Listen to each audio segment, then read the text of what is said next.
Live? Yeah. I'm on here anyway. Good afternoon.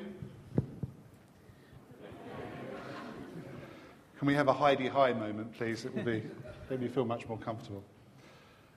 So thanks, Clive, for the introduction. I would pay good money to get you to say what you just said, so that was worth it in its own right. What I'd like to talk to you about today is some research that we've been doing over the last, it's a combination of about 3 or 4 different pieces of research we've been doing over the last 2 or 3 years. We're a market analyst or an industry analyst. We focus mainly on, as Clive said, learning innovation in a large corporate audience. We have a research network of around 60 or 70 large corporate clients, and we also do advisory work with them. And the whole issue of the changing way that they're looking at and aiming to do what I suppose historically we would have talked about as bespoke e-learning production, how to produce content that's specifically for them in their organisation, has clearly been a major topic of research for us for many years.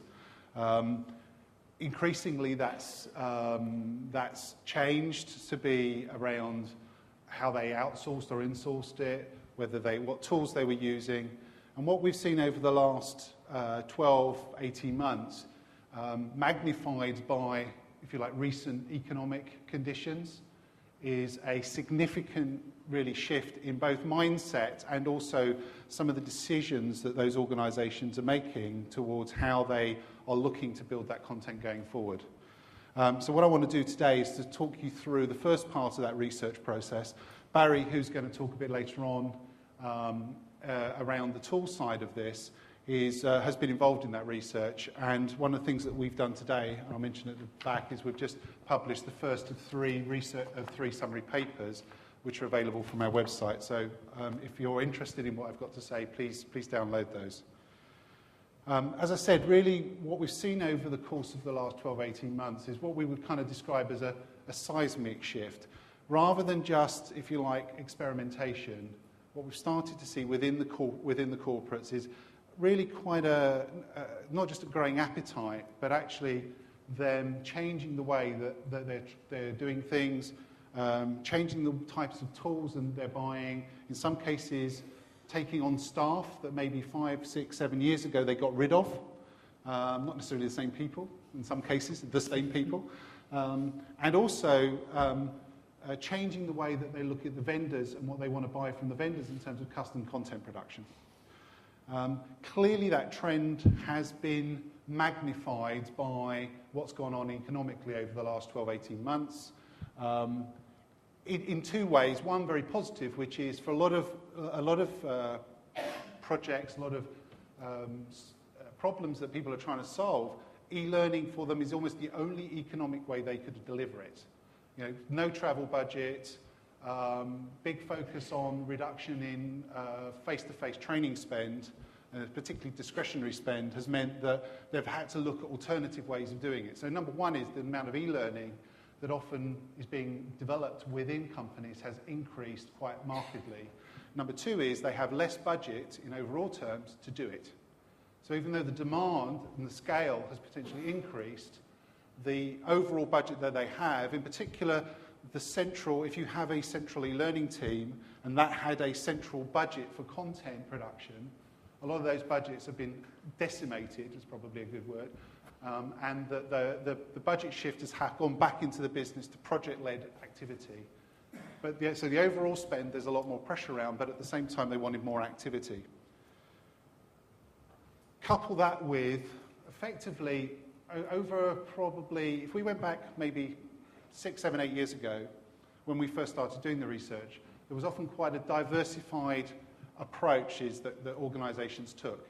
When you talk to different companies, you would see that they had very different approaches to what they were doing. And then probably about 5 or 6 years ago, that's really started to polarise into probably 90% plus of them going for what is the top model described on there, a sort of traditional outsourced kind of arrangements where they were going to an external content vendor, you know, companies like Epic, Brightwave, Line, you know, and many, many more. There are hundreds of these companies, and getting them to produce content for them on an outsourced basis. What I would define typically as a kind of black boxed model. So they would do project management, they would do instructional design, they would do content creation, they would do interactive components, graphics, etc. They would build the end result, and they would deliver you supposedly your AICC or SCORM compliant content that you would then put into your LMS, and magically it would run without any problems. Hesitates for chuckles in the background, and that would be the end of it. So it was a kind of a black box production model, and that model, using external specialist companies, has for most organisations been pretty much the dominant model for the last certainly 5 or 6 years. If we went back before that, not quite to the golden age of Clive's BBC Micro, but you know, maybe 10 years ago, to the early days of, you know, late days of CBT, early days of e-learning production, what we also saw there was a lot of large corporates had their own CBT development teams. They had their own internal specialist team using products like authorware, etc., to develop content internally. And I define that as almost like an internal black box model, because there was a dedicated team that did that.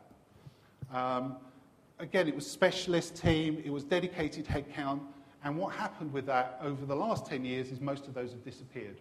Not all of them, there are still a few, but most of those have gone away, and it's shifted more towards the top. So that's the kind of historical context within which most organisations, certainly in our research network, have been operating from an e-learning content point of view. How many of you would that describe the sort of model where you have been? You can be bolder if you want. My eyesight's not that good. So, okay. Now, what we've seen over the course of the last 3 or 4 years, with the advent of new tools, with increasing pressures to scale the amounts of e-learning produced, is a number of big drivers changing that. Probably the biggest of which is this more for less. We want more content produced for less money. You know, the historical model around £20,000 per content hour, sort of metric that, you know, has floated around in the industry for a long time and has largely, you know, not really changed hugely. Basically is not economically viable to produce content at the scale companies have wanted to do it. There's also been huge pressures around time. That spending that time to produce that 3-4 months plus, sometimes 6 months, sometimes on some projects seemingly forever, to produce the outputs is not an acceptable answer either. So there's been pressures around time. The other side of it, which Barry's going to talk about more maybe, is that the barriers around the tools, the entry costs, and the skill needed to use the tools to produce content have changed markedly over that period. And there's been a whole raft. You go downstairs, you know, you won't struggle to find people trying to sell you an easy-to-use, you know, rapid e-learning development tool that can create SCORM-compliant content, and so on. So there's been a raft of new tools come on, and corporates have, particularly over the last 2 years, I think, showed a lot of interest in those tools, including, in some cases, for things like direct production by subject matter experts and so on. As well as those basic drivers, there are a whole bunch of other considerations that have potentially been going on. So one good example is, go back 5 years ago, most e-learning pro courses came in probably 1 hour or 45-minute block modules. When you go and talk to companies now, what you find is there are still some things they want to do that are like that, but the majority of them are 10 minutes, 20 minutes. You know, we've got some of our sort of clients we talk to, they are producing 2-minute modules on all sorts of different things. So a black box production model to create a 2-minute thing that cost you, which was geared up to a 20 to 50k spend, doesn't work. So there's been pressure around changing the way that the kind of model that's associated with it. There's also, as I've said, there's a big desire for you to be able to do more. I don't want to be able to do 1, 2, 5, maybe even 10 projects a year. If I'm talking about a large multinational, they want to look at how they maybe do 100 projects, of which 50 are product knowledge. Or whatever their requirements are, there's a much greater potential scale and number of things they're trying to do. They're also through bitter experience in some case, very interested in the potential to be able to standardize the tool set that they've used.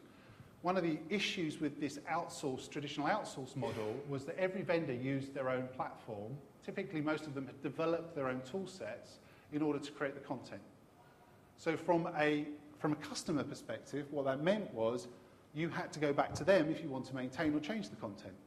Yes? And that's an experience that has proved to be expensive and difficult. It also means that if you've used one vendor and you basically don't like what they've been doing longer term, but you still want to use their content, your ability to port that to self-maintain it internally or to get another third party to do it was much more problematic. So with the advent of these new tools, what we've seen is an interest in standardization of tools, both to be able to enable more self-maintenance, but also to create an independence from the vendors. And I would say that is a trend that we are seeing in the majority of the corporates that we talk to and research. The other aspect, of course, around this is, in the bottom right-hand corner is the world of learning technology is moving rapidly. The kinds of content we wanted to produce, we already said, are becoming more diversified. Actually, there are more potential channels for how we want to deliver this stuff. So not only do I want my block content, I want stuff that I can do in performance support. Maybe I'm interested in mobile delivery. Maybe I want to use it in a blended process and have a workbook of the content. So we're starting to see this concept of single source content creation as opposed to a segmented, bunch of people producing PowerPoints, bunch of people producing workbooks and tech pubs, bunch of people producing e-learning. That's not really a very sustainable model. So, overall, we've got this drive to do more with less. We've got the ability to do more because the tools enable us to do that, and we feel as companies that we can take on more of that. And then we've got these other considerations around it. What is that leading to? What we found is, whereas historically we had a fairly polarized position where we had largely a traditional outsource model with a small number of largely in-source, what you might call a content factory kind of approach. What's happened clearly over the last couple of years, and things like rapid e-learning has really magnified this, is we've seen an interest in a whole range of different models. I've got some further information in this around the kind of different models we're doing, but some of that will be in the paper if you want to download the paper and look. Some of the tables I've got will be difficult to read potentially, so I would suggest that this is a better source for it. What we've seen is, rather than just specialised teams that are either internal or external, we've seen the advent of a range of different approaches. We've crudely classified them into 7 different types, scenarios, if you like. And these are really inherently the strategy that the company is adopting, often not by design, but by default, because they chose to do certain things, often driven by a tool selection. So they went and bought a rapid authoring tool. They started doing what we might call a local rapid. Okay? So they had a small team of people. They were working directly with subject matter experts. They were trying to turn out content in maybe 3 weeks rather than 3 months. What we found when looking at that is you can crudely classify them in terms of basically the degree of specialization that they have. The more you get down to the bottom side, effectively the less specialized the resources are from a learning technology perspective. At the top, what we have is a bunch of dedicated resources who are typically quite partitioned in their role. They're project managers, instructional designers, interactive designers, and so on. LMS specialists, etc. And there is a team of people. And that's why you go to a vendor, because they can bring that team together. When you look at the rapid model, what that's actually around is taking probably one person from maybe a learning development group, working with one subject matter expert, and trying to turn out a valid, useful, instructionally sound output from that quicker and cheaper than you've historically been able to do before. Below the kind of local rapid model, there are clearly, and I think there is a degree of evidence of the success of this, but there's still a long way to go, I think, before the long-term success, the scalability and sustainability of this has been proven. Is we've clearly got organisations that are trying to get their subject matter experts to directly produce content themselves, and their tool selection is directly geared towards enabling that. On the right-hand side, what we've started to see is, and a number of the content vendors have recognised this trend and are positioning themselves now, not necessarily as a fully outsourced model, but as either what they would kind of describe as a rapid partner or as a sort of partially outsourced. So in a rapid partner, you bring in an organisation to use like you did on the local version, but now you're using external resources to do that. But it's very tightly coupled, it's one or two people. Good examples of some things like the way Kineo has been working with some of its clients. What's interesting is the ability of some of the vendors who have a well-established production model, who are larger, to repurpose themselves as rapid partners is difficult. They have clearly positioned themselves in that space, but they have not necessarily been able to deliver that in scale. They still tend to want to pull it back towards black box.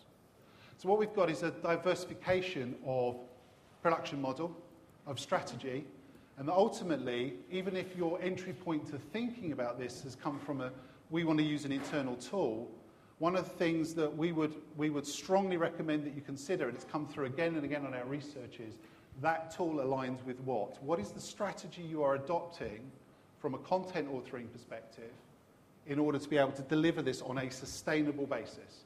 You can all go and buy copies of Articulate or Atlantic Link or Mohive or whatever you want and produce a bit of e-learning within a small team, but how do you turn that into a more scalable capability?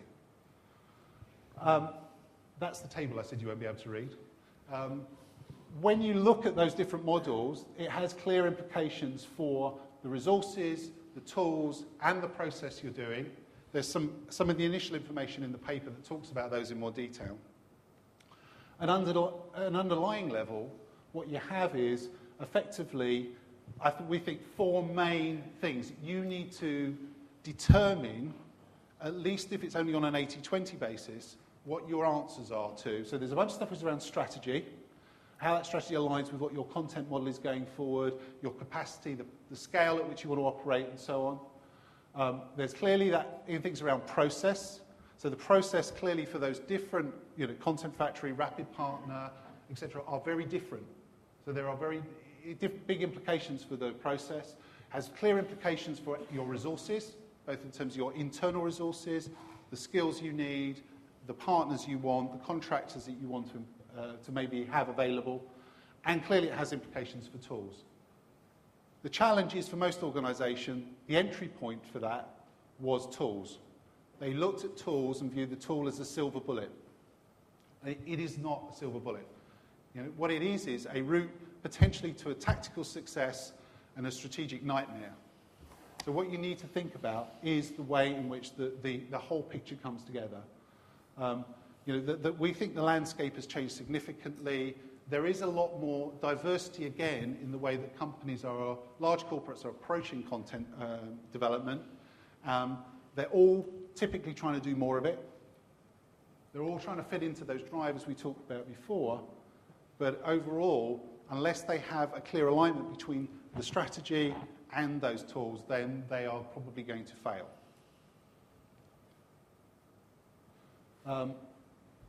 That's all I wanted to cover for now. As I said, as of today, we've just announced or launched a paper which is the summary of the detailed research. Obviously, the slides will be made available afterwards anyway. But if anybody's interested, then please download the paper and it'll give you more information.